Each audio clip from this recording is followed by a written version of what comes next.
Thank you so much, 200 much, 300 much. जी हाँ, जितना थैंक यू बोलूँ आपको उतना कम। सबसे पहले आप सभी का धन्यवाद। लुसेंट बुक के इतिहास का जैसे ही विषय हमने कंप्लीट करा, वो सभी वीडियो आपने देखे। उन सभी वीडियो पर आपने एक अच्छा रिस्पॉन्स दिया, अपनी फीलिंग को आपने कमेंट बॉक्स के माध्यम से मुझ तक पहुँचाया और मुझे काफ़ी अच्छा लगा क्योंकि क्या होता है कि आपका जो रिस्पॉन्स होता है, वो मुझे एक हिम्मत देता है। मुझे एक ताकत मिलती है उस चीज़ से और कुछ न कुछ नया करने की और मैं कुछ न कुछ नया करता हूँ आप लोगों के लिए। तो दोस्तों शुरू करते हैं आज का अपना ये वीडियो। वीडियो शुरू करने से पहले मैं आपको एक छोटी-सी इन्फॉर्मेशन देना चाहूँगा। यूट्यूब की गाइडलाइंस के अकॉर्डिंग, यूट्यूब के रूल्स के अकॉर्डिंग यूट्यूब अब हमसे ये कहता है कि आपका कोई भी सब्सक्राइबर है और आप अपने चैनल पर कोई भी वीडियो अपलोड करते हैं, तो उस तक वो नोटिफ़िकेशन उसको नहीं मिलेगा। ल कब नहीं मिलेगा? अगर वो सब्सक्राइब करता है और बेल आइकन पे क्लिक नहीं करता है तब। अगर आपने सब्सक्राइब कर रखा है और आपको डेली के एक वीडियो का नोटिफ़िकेशन नहीं मिलता है, तो आपने कहीं न कहीं बेल आइकन पे क्लिक नहीं कर रखा है। तो बेल आइकन पे क्लिक करिए, तो आप देखिएगा आपको डेली एक नोटिफ़िकेशन पक्का मिलेगा। और अगर आप पहली बार इस चैनल को विज़िट कर रहे हैं, पहली बार इस वीडियो को आप वॉच कर रहे हैं, तो मैं आपसे कहना चाहूँगा कि do subscribe and press the bell icon. But लेकिन, किंतु, परंतु सब्सक्राइब करने से पहले आप चैनल के प्लेलिस्ट में जाइएगा, फिर डिसाइड करना कि सब्सक्राइब आपको करना है या फिर नहीं करना है। अगर यूज़फुल हो ये वीडियो, ये चैनल आपके लिए, तो सब्सक्राइब करने में कंजूसी मत करिएगा, ठीक है? तो चलिए शुरू करते हैं आज का अपना ये वीडियो जीव विज्ञान भाग 1। इसमें हम कवर करेंगे जीवधारियों का वर्गीकरण, कोशिका विज्ञान और डीएनए और आरएनए में क्या-क्या अंतर होता है, इसके बारे में आज हम आपसे डिस्कस करेंगे। जीव विज्ञान, आखिरकार जीव विज्ञान होता क्या है? हमको ये पता होना चाहिए। यह क्या होती है? यह विज्ञान की एक शाखा होती है, जिसके अंतर्गत क्या होता है? जीवधारियों का अध्ययन होता है, ठीक है? उसके बाद जो अब आपके एग्ज़ाम के पॉइंट ऑफ व्यू से इस बुक में इम्पॉर्टेंट फैक्ट है, वो ये है कि जीव विज्ञान शब्द का प्रयोग सबसे पहले किसने करा था, उसका नाम क्या है? तो उसका नाम है लेमार्क। आप इसको हाइलाइट करिए अपनी बुक में। अगर बुक नहीं है तो आप मार्केट से परचेज़ कर सकते हैं या फिर डिस्क्रिप्शंस में मैं आपको इसका लिंक दूँगा, आप वहाँ से परचेज़ कर सकते हैं। जहाँ से आपको बेस्ट लगे वहाँ से परचेज़ करिएगा, बट वीडियो को देखने का बेनिफिट तभी होगा जब आपके हाथ में बुक होगी ये वाली और एक हाइलाइटर्स होगा। हाइलाइट आप करेंगे या अपने किसी पेन से, पेन ब्लू, रेड किसी भी कलर से आप हाइलाइट करेंगे तो आपको पढ़ने में बड़ा मज़ा आएगा। देखिए अब क्वेश्चंस यहाँ पे ये बनता है कि मधुमक्खियों का जो पालन का अध्ययन होता है, विज्ञान की कौन-सी शाखा में होता है? जीव विज्ञान की कौन-सी शाखा में होता है उसका नाम बताइए? तो आप याद रखिएगा वो है आपका एपीकल्चर, ठीक है? तो आपका ये एपीकल्चर भी इम्पोर्टेंट है। तो एपीकल्चर और सेरीकल्चर दोनों ही आपको याद रखने हैं, ठीक है? रेशम कीट पालन का अध्ययन जीव विज्ञान की कौन-सी शाखा में होता है? तो ये है आपका सेरीकल्चर। उसके बाद में आपको ये नीचे के याद नहीं करने हैं, केवल आपको याद करना है क्या? ऑर्निथोलॉजी। ऑर्निथोलॉजी में किसका अध्ययन होता है? क्वेश्चंस कभी-कभी यहाँ पे ये भी पूछ लेता है। आपसे ये नहीं पूछेगा कि मधुमक्खी पालन का अध्ययन को क्या कहते हैं? यहाँ से भी क्वेश्चंस बन सकता है आपका और यहाँ से भी क्वेश्चंस बन सकता है कि ऑर्निथोलॉजी में किसका अध्ययन होता है? आपको 4 ऑप्शन देगा, फ्लावर, बर्ड्स, ठीक है ना, फिश या फिर क्या, मधुमक्खी बी, ठीक है? तो आपको याद रखना है, हर तरह से क्वेश्चंस को बना के देखना है आपने कि कैसे क्वेश्चन पूछा जा सकता है। तो ऑर्निथोलॉजी में होता है पक्षियों का अध्ययन। उसके बाद हम बात करते हैं सोरोलॉजी। सोरोलॉजी में जो अध्ययन होता है वो होता है छिपकलियों का अध्ययन। तो अगला जो पॉइंट है आपके एग्ज़ाम के पॉइंट ऑफ व्यू से इम्पोर्टेंट जो पॉइंट है वो है अरस्तू के बारे में। देखिए क्या हुआ था कि जीव विज्ञान का जनक किसको बोलते हैं, फादर ऑफ बायोलॉजी किसको बोलते हैं, फादर ऑफ जूलॉजी किसको बोलते हैं, दोनों ही नाम आप याद रखिएगा। जूलॉजी बोले या बायोलॉजी बोले तो इसका जो राइट आंसर रहेगा वो रहेगा आपका अरस्तू। याद रहेगा, ये आपका राइट आंसर क्या रहेगा, अरस्तू। फादर ऑफ बायोलॉजी मतलब अरस्तू। अब हम बात करते हैं कि जीवधारियों का वर्गीकरण किस किस प्रकार से होता है। तो ये वर्गीकरण जो करा था सबसे पहले किसने करा था, ये करा था लिनियस ने, ठीक है। और जीवधारियों को दो भागों में इसका वर्गीकरण करा गया है। पहला है आपका पादप जगत, सेकंड है आपका जंतु जगत। ये चीज़ आपसे नहीं पूछेगा, आपसे केवल ये पूछेगा कि वर्गीकरण किसने करा था, उसका नाम बताइए। तो उसका नाम है लिनियस। और उसके बाद वो आपसे क्वेश्चन यहाँ पर ये पूछ सकता है कि फादर ऑफ मॉडर्न टैक्सोनॉमी कहते हैं किसको, तो ये कहते हैं हम लोग लिनियस को। याद रहेगा आपको लिनियस, बिल्कुल रहेगा। उसके बाद में मोनेरा क्या होता है और प्रोटिस्टा क्या होता है। देखिए इस जगत में सभी प्रायक्रियोटिक जीव, अर्थात क्या होता है, इसका मतलब क्या होता है, प्रायक्रियोटिक जीव क्या होते हैं, ये होते हैं जीवाणु, बैक्टीरिया या फिर ऑर्की बैक्टीरिया, इन सभी कैटेगरी में शामिल होते हैं। ठीक है, तंतु में जीवाणु भी इसी जगत के भाग हैं।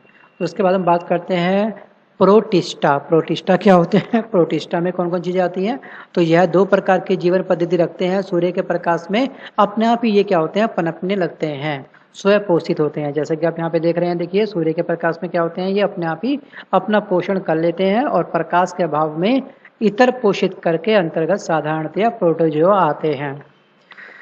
ठीक है, आपसे देखिए इसकी डेफिनेशन वगैरह कुछ नहीं पूछेगा, छोटा मोटा ओवरव्यू आपको पता होना चाहिए एग्जाम में जाने से पहले। अगर आपका कोई अगर स्टेट पीसी का एग्जाम आप दे रहे हैं तो वहाँ पे मेंस में आपके ये पॉइंट काम आ सकते हैं। ठीक है, एसएससी में फिलहाल इतना कुछ नहीं पूछेगा आपसे, लेकिन आपको पता होना चाहिए किसके बारे में, पादप के बारे में, कि पादप क्या होते हैं, कौन सी कैटेगरी में आते हैं। श्रेणी हमारी 5 थी।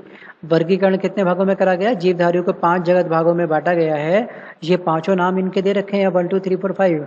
अब आपको याद करना है पादप। पादप क्या होते हैं, ये होते हैं शैवाल, मांस, फूल और अपुष्पीय बीजीय पौधे जो होते हैं वो सभी किस कैटेगरी में आते हैं, तो वो सब आते हैं पादप में। आपको 4 ऑप्शन देगा, एक में बोल देगा आपको मोनेरा, एक में दे देगा आपको प्रोटिस्टा, एक में बोलेगा पादप और सेकंड में बोलेगा आपको कवक। 4 ऑप्शन देगा। तो आपको लगेगा कि ये नाम कुछ नया सा बन रहा है, मोनेरा शायद ये होगा, लेकिन यहीं पे बच्चे गलती कर देते हैं। तो आपको एक्स्ट्रा कुछ लॉजिक अपना नहीं लगाना है एग्जाम में, कोई कॉमन सेंस ज़्यादा यूज़ नहीं करना है। कॉमन सेंस आप यूज़ करिएगा रीजनिंग में, राइट। तो फिलहाल पादप का जो है वो है शैवाल, मांस, पुष्प और अपुष्पीय बीज किस कैटेगरी में आते हैं, वो आते हैं पादप में। और उसके बाद हम बात करते हैं कवक के बारे में। कवक बोलते हैं इंग्लिश में फंगी को, और इसमें क्या होता है, जिनमें अवशोषण द्वारा पोषण होता है। किसमें, अवशोषण के द्वारा पोषण होता है, तो वो है आपका फंगी। अब एनिमल आपको पता होगा एनिमल क्या होते हैं, तो इसको क्या बोलते हैं, इनको मेटाजोआ भी कहते हैं। ठीक है, क्या बोलते हैं इनको, मेटाजोआ, याद रखना।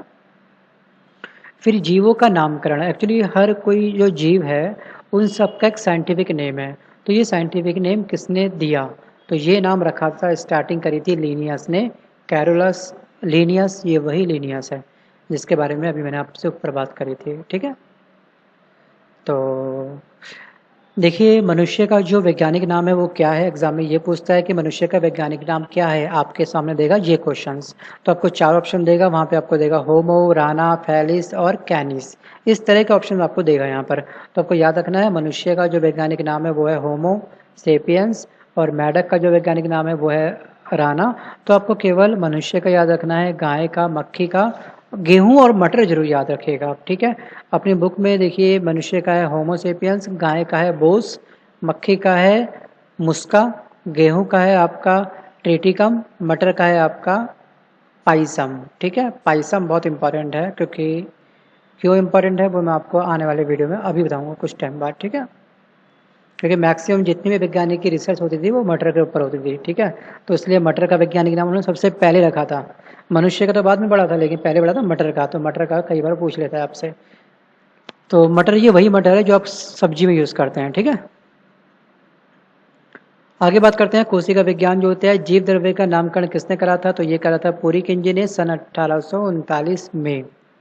और जीव द्रव्य को कितने भागों में डिवाइड करा जाता है, तो ये करा जाता है 2 भागों में। और इसमें आपको कौन कौन से भाग हैं ये आपको याद नहीं रखना है, आपको याद रखना है केवल क्या, आपको याद रखना है केवल जीव द्रव्य का लगभग 80% भाग क्या होता है, जल होता है। क्या होता है उसमें, जल, वाटर, पानी, नीर। अब हम बात करते हैं कोशिका के बारे में। कोशिका के अध्ययन के विज्ञान को क्या बोलते हैं, इसको बोलते हैं काइटोलॉजी। काइटोलॉजी में किसका अध्ययन करा जाता है, क्वेश्चन आपसे ये पूछेगा। आपको क्वेश्चंस में ये नहीं देगा कि कोशिका के अध्ययन के विज्ञान को क्या कहते हैं, आपको काइटोलॉजी भी दे सकता है क्वेश्चन बना करके, और आपसे पूछेगा, ऑप्शन देगा आपको कोशिका। तो हर तरह से आप क्वेश्चन को बना के देखिए, पढ़िए बुक को। और उसके बाद में हम बात करते हैं कि कोशिका शब्द का जो सबसे पहले प्रयोग करा था किसने करा था, वो करा था रॉबर्ट हुक ने। किसने, रॉबर्ट हुक ने करा था। कब करा था, 1665 में।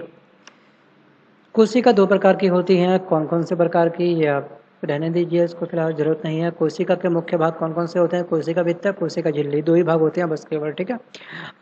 कोशिका भित्ति की बात करते हैं, यह केवल पादप कोशिका में पाया जाता है और यह सेलुलोज का बना होता है। यह कोशिका को निश्चित आकृति एवं आकार बनाए रखने में सहायक होता है। कौन कोशिकाओं को निश्चित आकृति और आकार देता है? कौन सी भित्ति देती है? तो वो देती है कोशिका भित्ति, ना कि कोशिका झिल्ली। तो इसको इसमें मर्ज आपने नहीं करना है, ठीक है। कोशिका भित्ति का काम क्या होता है उसको उसी तरीके से पढ़ना है, और कोशिका झिल्ली का काम क्या होता है उसको उसी तरीके से हमने रीड करना है। तो आप इसको भी एक बार रीड कर लेना प्लीज़। और मैं बात करता हूँ आपसे राइबोसोम। राइबोसोम का आविष्कार करा था रॉबिन्सन एवं ब्राउन ने। कब करा था? 1953 में। आगे बात करते हैं माइटोकॉन्ड्रिया। तो इसका खोज जो करी थी वो करी थी अल्टमैन ने 1886 में। फिर हम बात करते हैं लाइसोसोम के बारे में। इसका आविष्कारक थे डी डूबे नामक एक वैज्ञानिक ने करा था। कब करी थी खोज? इसकी बारे में डिस्कस नहीं है इस बुक में, और ना ही आपसे पूछेगा। आपसे केवल ये क्वेश्चन लाइसोसोम में पूछ सकता है कि इसमें कितने प्रकार के एंजाइम होते हैं। इसमें टोटल होते हैं 24 प्रकार के एंजाइम पाए जाते हैं। लाइसोसोम में कितने प्रकार के एंजाइम पाए जाते हैं? तो ये पाए जाते हैं आपसे 24, और इसको बोलते हैं आत्मघाती थैली, मतलब सुसाइड वेसल्स, ठीक है, याद रखिएगा। फिर हम बात करते हैं आपसे वर्णी लवक क्या होते हैं।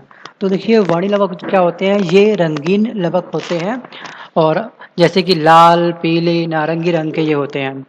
तो उसमें जैसे कि हमारा कोई भी आप देखते हैं टमाटर, चुकंदर, गाजर, ये सभी लाल होते हैं, लेकिन इसमें क्या होता है, एक वर्णी लवक होता है, इसमें क्रोमोप्लास्ट होता है, ठीक है। तो उन सब क्रोमोप्लास्ट का नाम क्या क्या है? टमाटर का लाल रंग किसके कारण से होता है? तो उसमें होता है लाइकोपीन।